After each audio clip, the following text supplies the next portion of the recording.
Vamos dar início a mais uma videoaula número 6, prova comentada. Primeira questão, a gente vai falar sobre a espirometria. A espirometria ela avalia a função ventilatória e pode detectar a doença pulmonar obstrutiva crônica, que é muito comum em idosos que fumaram por muito tempo ou indivíduos que nasceram prematuros e, em consequência disso, apresentam fatores de risco para doenças pulmonares. Esse exame ele pode mensurar o seguinte conjunto de parâmetros. Então, o que a questão quer é saber o que a espirometria mede, para que serve a espirometria.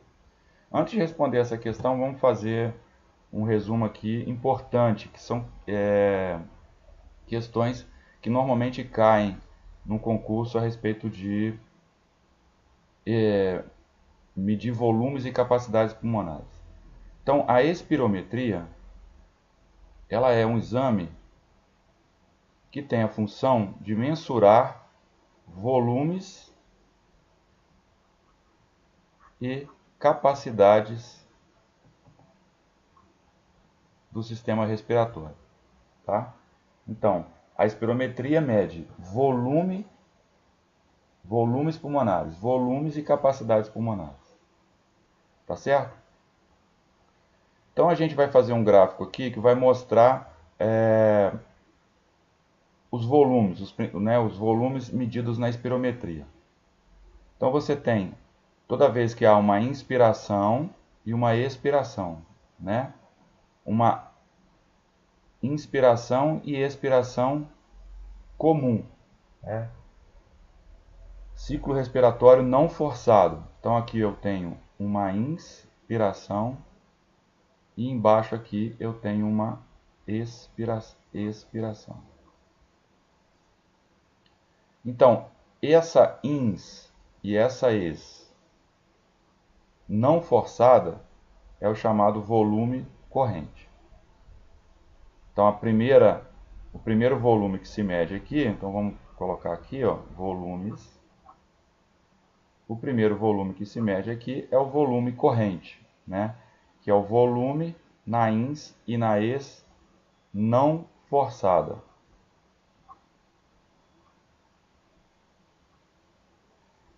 Certo? Quando eu faço uma expiração forçada, eu tenho um outro volume. Então, esse trecho aqui me mede o volume de reserva expiratória. Tá? Então, o próximo volume aqui, volume de reserva expiratória. O que é o volume de reserva expiratória? É o volume numa expiração forçada. Então eu faço uma expiração forçada e aí eu tenho um volume pulmonar. Esse volume é chamado de volume de reserva expiratória. Depois eu continuo com a minha respiração não forçada, ins e ex. E depois, após a ins, eu faço uma ins forçada. Essa ins forçada é o meu volume de reserva inspiratória. Certo? Então, colocando aqui no volume, volume de reserva inspiratória. O que é esse volume de reserva inspiratória? O volume de reserva inspiratória é o volume de uma expiração forçada.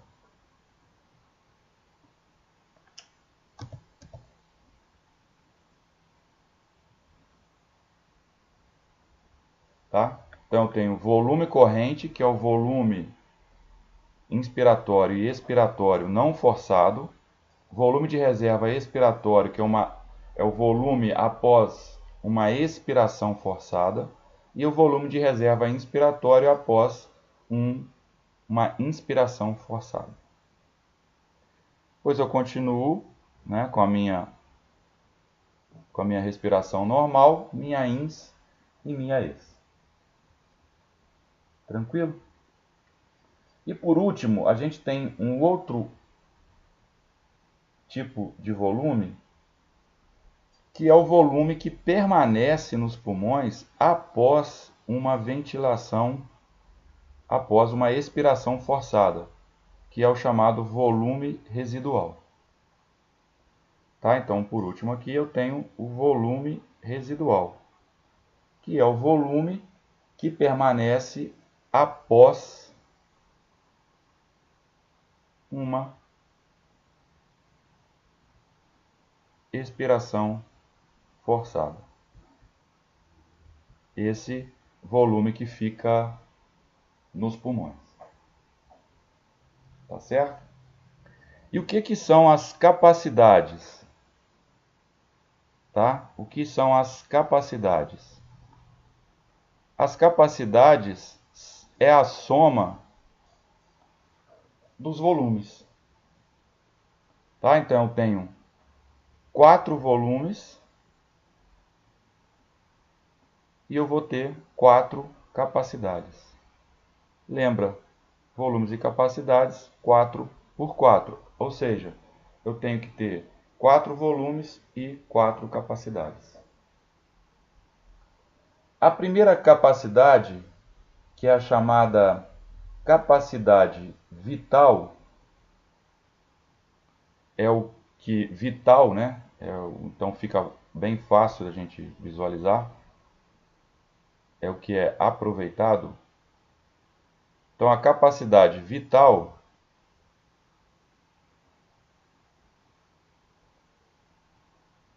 é a soma do volume de reserva expiratório mais volume corrente mais volume de reserva inspiratório. Eu tenho então aí a capacidade vital.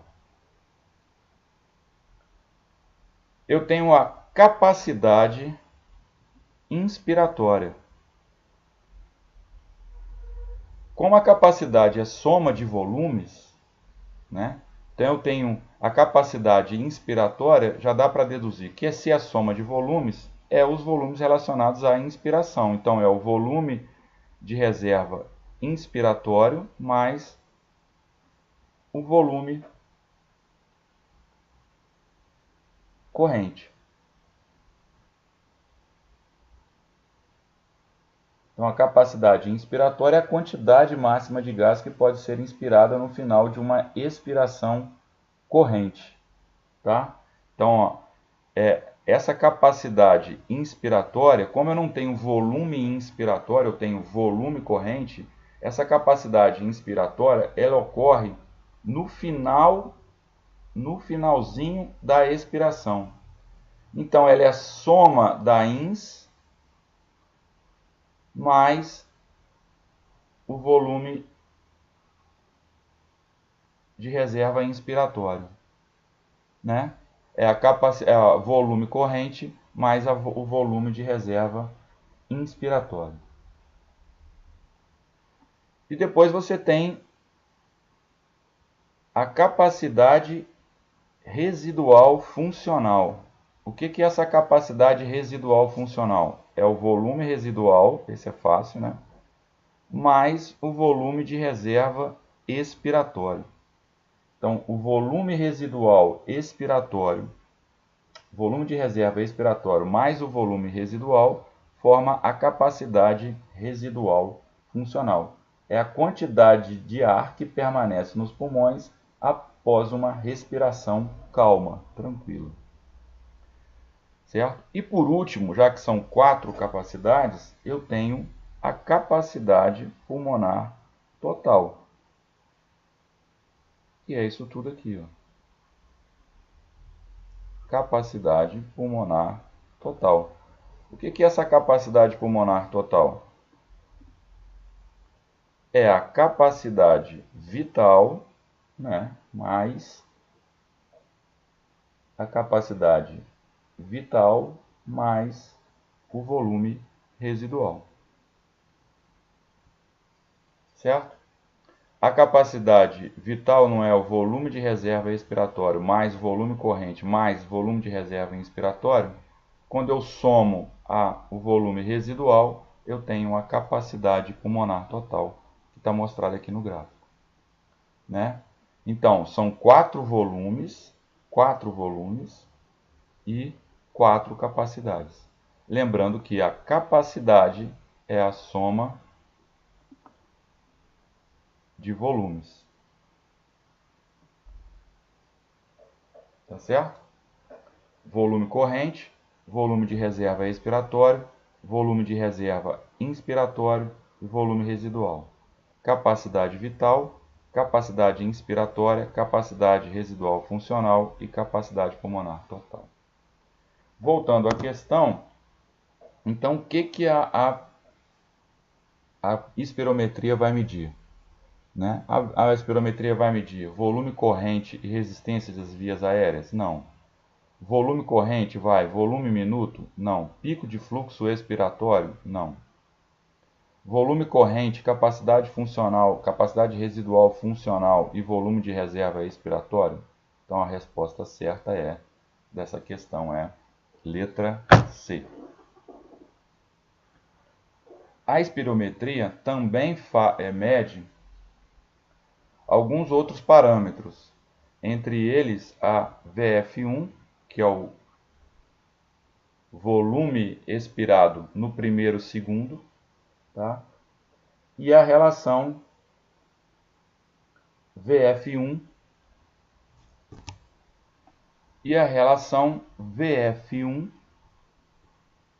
capacidade vital, que é muito importante na análise dos processos obstrutivos e restritivos da via aérea. A gente vai fazer uma aulinha sobre diferenciação de processo obstrutivo e restritivo, e aí a gente volta nesse assunto sobre a espirometria, certo? A próxima questão diz com relação à circulação extracorpórea, assinale a alternativa correta. Num primeiro momento, essa questão assusta, né? Circulação extracorpórea? Não dá, né? Mas vamos fazer uma revisãozinha rápida aqui sobre um tema do sistema circulatório chamado a pequena circulação e a grande circulação. Então eu tenho o ventrículo direito, ventrículo esquerdo, átrio esquerdo e átrio direito. Tá? O sangue chega ao ventrículo direito rico em CO2. Ele chega pela artéria pulmonar. Cai no átrio direito, vai para o ventrículo direito. Do ventrículo direito, ele vai até aos pulmões. Minto, ela não chega pela artéria pulmonar, ele sai pela artéria pulmonar até os pulmões e chega pelas veias cavas inferior e veia cava superior. Tá? Então, recapitulando, o sangue chega ao átrio direito, rico em CO2, pela veia cava inferior e veia cava superior. Passa para o ventrículo direito, do ventrículo direito ele vai até os pulmões pela artéria pulmonar. Caiu nos pulmões, vai ser oxigenado, então vai sair dos pulmões um sangue rico em oxigênio, sangue arterial, pelas veias pulmonares até o átrio esquerdo, do átrio esquerdo até o ventrículo esquerdo, do ventrículo esquerdo ele sai para a aorta para ser redistribuído. Tá certo? A artéria pulmonar e veia pulmonar são as duas artérias e veias que transportam CO2, é a única artéria que transporta CO2, a maioria das artérias transportam oxigênio, né? Então, artérias, elas na maioria das vezes transportam oxigênio e veias CO2, sangue rico em CO2. O termo artéria é porque que sai dos corações, do coração, né? O sangue sai do coração. E veias porque ele entra no coração. Então essa regra de sai e entra, ela continua valendo para a artéria pulmonar, porque o sangue sai do coração pela artéria pulmonar, e essa regra da veia, que o sangue entra no coração, veias pulmonares, também vale, né? Então, mas na maioria das vezes, a artéria é um sangue rico em oxigênio e veias, sangue rico em CO2. Tá certo? Essa circulação que envolve coração e pulmão, artérias pulmonares e veias pulmonares, átrio direito e ventrículo direito, átrio esquerdo e ventrículo esquerdo, forma o que a gente chama de pequena circulação. Essa circulação que envolve veia cava inferior, veia cava superior, átrio direito, ventrículo esquerdo, átrio esquerdo e ventrículo esquerdo, mais a aorta, formam o que a gente chama de grande circulação. Então, sabendo isso, dá para responder essa questão de número 41. Vamos às opções. Letra A. O sangue arterial é desviado do coração e dos pulmões ao chegar ao átrio direito do paciente através de cânulas colocadas nas veias cava superior e inferior. Então, o sangue arterial é desviado do coração e dos pulmões ao chegar ao átrio direito do paciente. O que está errado aqui? Sangue arterial. Não. O que chega no átrio direito é sangue venoso. O sangue arterial é desviado do coração e dos pulmões ao chegar ao átrio direito. Está errado de novo, né? O sangue arterial é desviado do coração e dos pulmões ao chegar ao átrio esquerdo do paciente através de cânulas colocadas na veia cava superior e inferior. Não. Ele chega ao átrio esquerdo pelas veias pulmonares. Letra D. O sangue venoso é desviado do coração e dos pulmões ao chegar ao átrio direito do paciente, certo? Através de cânulas colocadas nas veias pulmonares. Não, artéria pulmonar. E por último, o sangue venoso é desviado do coração e dos pulmões ao chegar ao átrio direito do paciente, certo? Através de cânulas colocadas na veia cava superior e inferior. Correto. Então, mais do que tentar medir o seu conhecimento sobre circulação extracorpórea, o que ele queria saber é o seu conhecimento sobre fisiologia do sistema circulatório, pequena e grande circulação. Dava para responder sem problema essa questão. Certo? A próxima questão, de 42, que eu acho uma questão classificada como uma questão difícil. Por que uma questão difícil? Porque é uma questão assim, aneurisma da artéria aorta é uma questão muito específica. Não envolve nem muito diretamente conhecimentos específicos sobre fisioterapia, né? Então é uma questão difícil. Mas aí eu trouxe para vocês um quadro que diz que os aneurismas eles são classificados em dois tipos: aterosclerótico e dissecção aórtica. O aterosclerótico, a etiologia é aterosclerose e a localização ela é geralmente abdominal. A dissecção aórtica, ele pode ser hipertenso, síndrome de Marfan, né, hipertensão, desculpa, a etiologia, síndrome de Marfan e necrose cística da túnica média. São as causas que podem levar a uma dissecção aórtica. E qual a localização? Aí a gente chega no que a questão está pedindo. O aneurisma da artéria aorta é dividido em 3 tipos de acordo com a localização. Tipo 1 é a aorta torácica ascendente proximal à aorta descendente. Tipo 2, artéria torácica ascendente. E tipo 3, a aorta descendente. Então, o que responde a questão de número 42 é a letra E, né? Que os tipos, como são classificados os aneurismas da artéria aorta, tipos 1, 2 e 3. Próxima questão. Assinale a alternativa que apresenta uma complicação respiratória frequente em pacientes que estejam no pós-operatório de cirurgia cardíaca. Aí eu trouxe um artigo de 2011 que fala da prevalência das principais complicações pós-operatórias em cirurgias cardíacas, né? Quais são as principais complicações pós-operatórias? As principais complicações pós-operatórias são pulmonares, 31%. Depois vem as cardíacas, com aproximadamente 15%, neurológicas 13% e assim sucessivamente. Então a principal são as complicações respiratórias, pulmonares. Só que ele quer saber das pulmonares qual é a mais prevalente.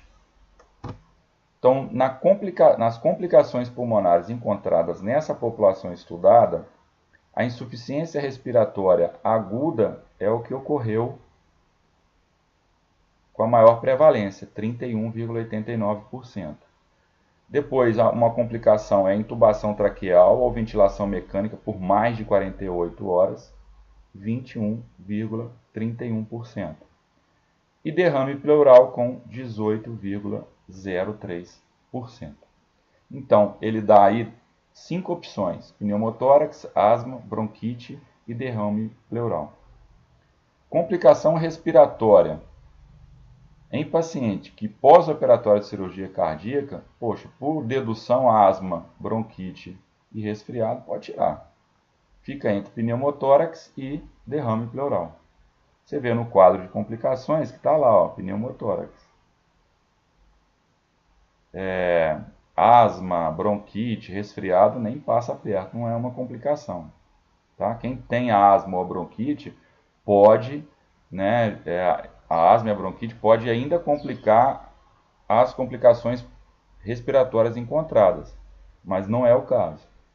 Então aqui, ó, o derrame pleural, ele é mais prevalente do que o pneumotórax. Tá? Eu trouxe esse estudo para mostrar o que a literatura fala, né?